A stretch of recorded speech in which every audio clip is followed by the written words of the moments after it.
Mickey जेतेबेले छोट हेइथिला मिकीर बापा आ माँ ताको छाड़ी आर पारी को चली जाइथिले। सेबेठारु मिकी ता दादा आउ खुड़ींका सांगरे रहुथिला। मिकीर जेजे बापा भी तांका सांगरे रहुथिले। हेले मिकीर दादा आउ खुड़ी मिकी को जमा हेले भल पाउनथिले। मिकी सुन घर को भल भाबरे सफा करि देबु। हेले खुड़ी एते बड़ा घर को मु एकाटिया केमिति सफा करि परिबी? करि परिबुनु काहेकि तोर कौन हाथ गोड़ नाही? खाइला बेलकु तो भल भाबरे खाई दउचु आउ काम कला बेलकु कहूचु कौन ना करि परिबुनु। 2 घंटा भितरे घर को भल भाबरे सफा करि देइथिबो। एमिति कही मिकीर खुड़ी रानुका सेठारु चली जाती। मिकी घर सफा करबा कामरे लगी जाए। ठीक सेतिकी बेले मिकीर जेजे बापा सेठाकु आसंती। अरे मिकी तू ये कौन करुचु? घर सफा तू कौन करि पारिबु? चल मु बाहर को जाउची, तू भी मो संगरे टिके बाहर बुली आसिबु। हाउ जेजे बापा चल।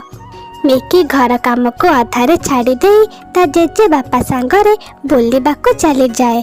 मिकी देखे गोटे कुकुड़ार पर खंडिया हेई जाइची। सीए आहत हेई गोटे गछ मूलरे पड़िची। जेजे बापा देख सेई कुकुड़ार पर तो खंडिया हेई जाइची। हाँ रे माँ, ता पररु तो रक्त बाहरुची। हेले आमे बा कौन करि परिबा? जेजे बापा आमे एई कुकुड़ा को घर को नहीं जिबा। हेले मिकी तू एई कुकुड़ा को घरे नहीं केमिति रखिबु? जेजे बापा याको मो पाखरे रखिबी जे पर्यंत ये भल हेइनी। हौ मिकी तू कुकुड़ा को सांगरे नहीं आसे, मु ता खंडियारे हलदीर लेप लगे देबी, सी ठीक हे जिवो। तापरे मिकी सेई कुकुड़ा को नहीं घर को चली आसे। हेले ता दादा सानू काऊ मिकी उपरे बहुत रागी जाती। अरे मिकी तते परा तो खुड़ी घर सफा करबा को कहिथिले, तू काम छाड़ी दे कुआडे बुलिबा को जाइथिलु? पुओ सानू मु बाहर को बुलिबा को जाइथिली। मिकी को भी मो सांगरे मु नहीं जाइथिली। बापा तुम मुंडा तो किछि काम करूनी, घरे बसी बसी ये कौन करिबो? घरर काम शिखिले तो काहा घरे जाई काम करिबो। अरे कुकुड़ा ये कौन? तू गोटे कुकुड़ा काहेकि नहीं कि आसीचु? खोड़ी एई कुकुड़ा देहरे खंडिया हेई जाइची। मु याको मो पाखरे रखिबी ये जे पर्यंत भल हेइनी। तू तो आज जाए निजर ध्यान रखी पारुनु आउ कुकुड़ा आनीचु तार ध्यान रखिबो। मिकी ए घरे कुकुड़ा रही पारिबनी। जदि तू कुकुड़ा को छाड़ीबा को चाहुनु ताहले जा, कुकुड़ा सांगरे तू भी एई घरु बाहर जा। दादा जदि एई कुकुड़ा एई घरे रही पारिबनी ताहले मु भी रहिबा को चाहुनी। जा जा, तते भी एठी रहिबा को किए कहूची, चली जा एठारू।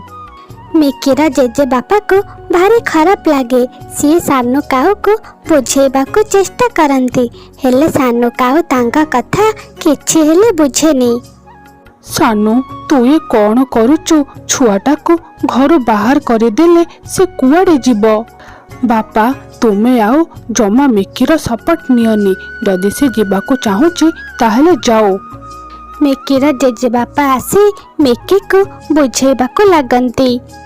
झियो मिकी जा, कुकुड़ाटी को जोठू आनिथिलु सेठी छाड़ी देइकी आसीबु, नहले तो दादा तते घरे पुरेइबनी।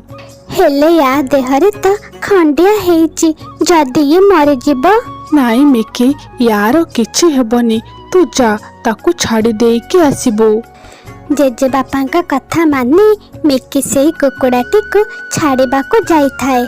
ठीक सेतिकी बेले कुकुड़ाटी मिकी हाथरू डेई पड़े आउ दौड़ीबा को लागे। मिकी भी ता पछे पछे जाए। कुकुड़ाटी जाई गोटे घर भितरे पसी जाए। अरे ए कण हेला? ए कुकुड़ाटी गोटे घरे पसी गला। मु ताकू जाई जल्दी नहीं आसे। ମିକି ଯେମିତି ସେଇ ଛୋଟ ଘର ଭିତରକୁ ପଶି ଯାଇଛି ସେ ତ ଆଶ୍ଚର୍ଯ୍ୟ ହେଇଯାଏ। ସେଇ ଘରଟି ଭିତର ପଟରୁ ଥିଲା ପୁରାପୁରି ସୁନାର ଘର। ଆଉ ସେଇ କୁକୁଡ଼ା ପାଖରେ ଗୋଟେ ବୁଢ଼ୀ ଚଢ଼େଇଟିଏ ବସି କଥା ହେଉଥିଲା। ଆରେ କୁକୁ, ତୁ କୁଆଡ଼େ ଚାଲି ଯାଇଥିଲୁ? ମୁଁ ତତେ କେତେ ଆଡ଼ୁ ଖୋଜିଲିଣି। ଜଲ୍ଦି ଆସ, ମୁଁ ତତେ ଏବେ ଖାଇବାକୁ ଦେବି। ମାଉସୀ, କାଣ ଏଇ କୁକୁଡ଼ାଟି ତୁମର? ହଁ ରେ ମା, ଏଇ କୁକୁଡ଼ାଟି ହେଉଛି ମୋର। ମୁଁ ଆକୁ ଭାରି ଯତ୍ନରେ ପାଳିଛି। ହେଲେ ମାଉସୀ, ଏଇ ଘର ଭିତରେ ତ ସବୁ ଜିନିଷ ସୁନାର, ଏସବୁ କେମିତି ସମ୍ଭବ? ଛୋଟ ଚଢ଼େଇ, ଯାଦୁ ଦ୍ୱାରା ଏସବୁ ମୁଁ ମୋ ଯାଦୁ ଦ୍ୱାରା କରିପାରିଛି। କ'ଣ ହେଲା, ତୁମେ ଯାଦୁ ଜାଣିଛ?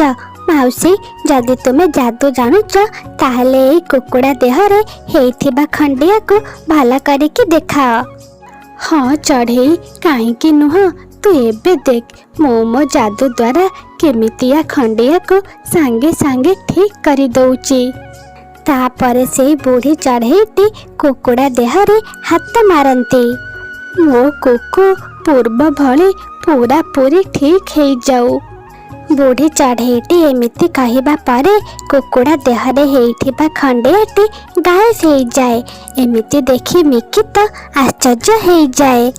ମାଉସୀ, ସତରେ ଖଣ୍ଡିଆ ତ ଗାୟବ ହେଇଗଲା।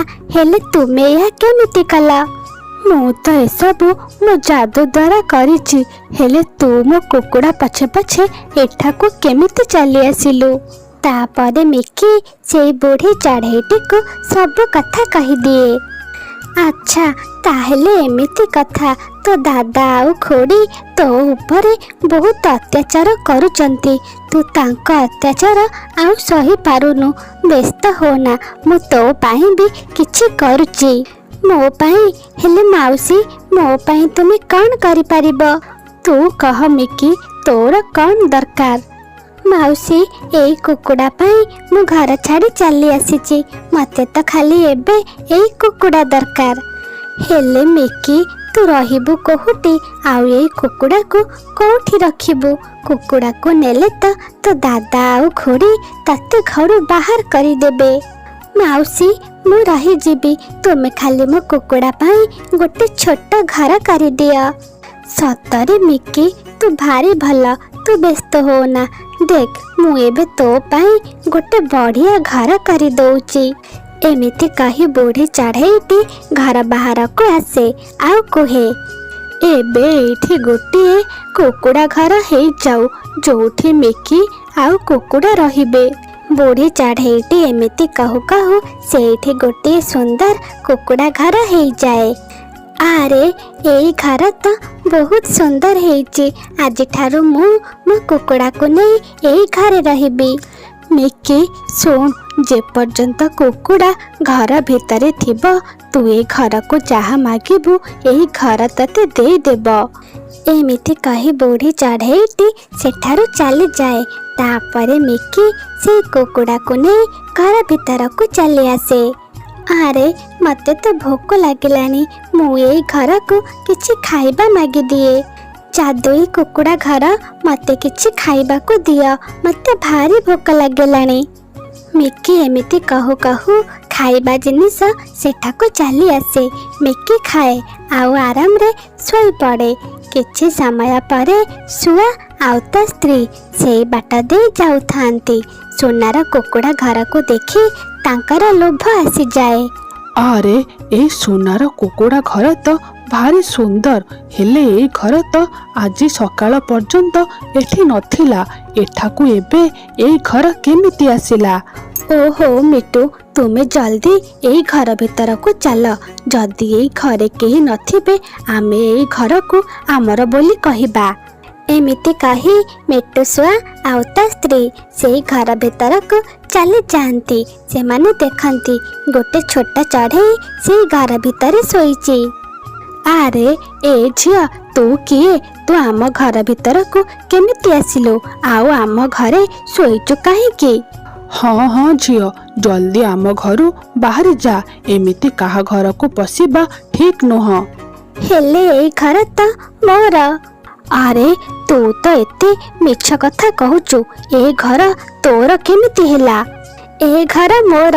ତୁମେ ଜବରଦସ୍ତି ମୋ ଘର ମୋ ପାଖରୁ ନେବାକୁ କାହିଁକି ଚାହୁଁଛ? ଏମିତି କହିବା ପରେ ମିଟୁ ଶୁଆ ମିକିକୁ ମାରିବାକୁ ଆସେ।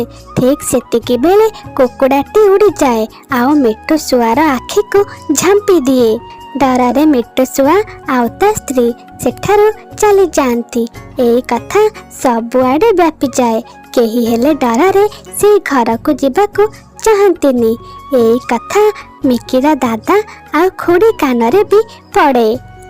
ରାନୁ, ତୁମେ ଜାଣିଛ ନା ନାହିଁ, ସବୁଆଡ଼େ ଖାଲି ସୁନା କୁକୁଡ଼ା ଘରର କଥା। ହଁ ସାନୁ, ଯେବେଠାରୁ ମିକି ଏଇ ଘର ଛାଡ଼ି ଯାଇଛି ସିଏ ତ ସେଇ କୁକୁଡ଼ା ଘରେ ଆରାମରେ ରହୁଛି। ରାନୁ, ଏ ସବୁ ତ ତୁମରି ପାଇଁ ହେଇଛି। ସବୁବେଳେ ତୁମେ ତା ସାଙ୍ଗରେ ଝଗଡ଼ା କଲ। ଯଦି ଭଲରେ ରହିଥାନ୍ତ ସେଇ ସୁନାର ଘର ଏବେ ଆମର ହେଇଥାନ୍ତା। ସାନୁ, ଏବେ ବି କିଛି ଡେରି ହେଇଯାଇନି। ଚାଲ ଆମେ ଏବେ ଯିବା ଆଉ କଥାରେ ଫସେଇ ମିକି ପାଖରୁ ସେଇ ଘରକୁ ଆମେ ନେଇ ଆସିବା। ଏମିତି କହି ସାନୁ ଆଉ ରାନୁ କାଉ ମିକି ପାଖକୁ ଆସନ୍ତି ଆଉ ତାକୁ ସେଇ ଘରୁ ନେବା ପାଇଁ ଚେଷ୍ଟା କରନ୍ତି। ନା, ମୁଁ ଏଇ ଘର ଛାଡ଼ି କୁଆଡ଼େ ଯିବିନି। ମୁଁ ତ ଏଇଠି ଭାରି ଖୁସିରେ ଅଛି। ମୋତେ ଖାଇବାକୁ ବି ମିଳିଯାଉଛି ଆଉ ମୋତେ ଘର ସଫା ବି କରିବାକୁ ପଡ଼ୁନି। ମିକି, ତୁ ତ ମୋ ଉପରେ ସେବେଠାରୁ ରାଗିଛୁ। ଚାଲ ଘରକୁ ଯିବା। ଆରେ ରାନୁ, ମିକି ଯଦି ଘରକୁ ଯିବାକୁ ଚାହୁଁନି ତୁମେ ତାକୁ ବାଧ୍ୟ କାହିଁକି କରୁଛ? ଆମେ ସମସ୍ତେ ଆସି ଏଇଠି ମିକି ପାଖରେ ରହିଯିବା। ନାଇଁ, ଏଇ ଘରେ ତ ଏକା ମୁଁ ରହିବି। ତୁମେ ସମସ୍ତେ ଏଠି କେହି ରହିପାରିବନି। ସାନୁ, ତୁମେ ଏଇ ମିକିକୁ ନେଇ ଟାଣି ଟାଣି ଘରୁ ବାହାରେ ଫୋପାଡ଼ି ଦିଅ। ଦେଖିବା ସିଏ କେମିତି ଏଇ ଘରେ ରହିବ। ରାନୁ କାଉ ଏମିତି କହିବା ମାତ୍ରକେ କୁକୁଡ଼ାଟି ସେଠାକୁ ଚାଲି ଆସେ ଆଉ ରାନୁ କାଉକୁ କୁହେ, ମିକିର ଯିଏ ବି କ୍ଷତି କରିବ ମୁଁ ତାକୁ ଛାଡ଼ିବିନି। ଭଲ ଦଶା ଅଛି ଯଦି ଘରୁ ଜଲ୍ଦି ବାହାରକୁ ଚାଲିଯାଅ। ତୁମେ ମିକିର ଦାଦା ଆଉ ଖୁଡ଼ି ବୋଲି ମୁଁ ତୁମକୁ ପ୍ରଥମେ ଚେତାବନୀ ଦେଉଛି, ନହେଲେ ମୁଁ ତୁମ ଦୁଇ ଜଣଙ୍କର ଆଖିକୁ ଝାମ୍ପି ନେବି। କୁକୁଡ଼ା ପାଟିରୁ ଏମିତି କଥା ଶୁଣି ରାନୁ ଆଉ ସାନୁ କାଉ ବହୁତ ଡରିଯାଆନ୍ତି। ସେମାନେ ସେଇ ଘର ଛାଡ଼ି ଚାଲିଯାଆନ୍ତି। ମିକି ତା କୁକୁଡ଼ା ସାଙ୍ଗରେ ସେଇ ଘରେ ବହୁତ ଖୁସିରେ ରୁହେ। ସାଙ୍ଗମାନେ, ଆଜିର ପ୍ରଶ୍ନ, କୁକୁଡ଼ା କାହା ଆଖିକୁ ଝାମ୍ପି ନେଇଥିଲା? ଏ. ବବ୍ଲୁ ପାରା ଆଖିକୁ, ବି. ସାନୁ କାଉ ଆଖିକୁ, ସି. ରାନୁ କାଉ ଆଖିକୁ, ଡି. ମିଟୁ ଶୁଆ ଆଖିକୁ? ଉତ୍ତର କମେଣ୍ଟରେ ନିଶ୍ଚୟ ଜଣାନ୍ତୁ।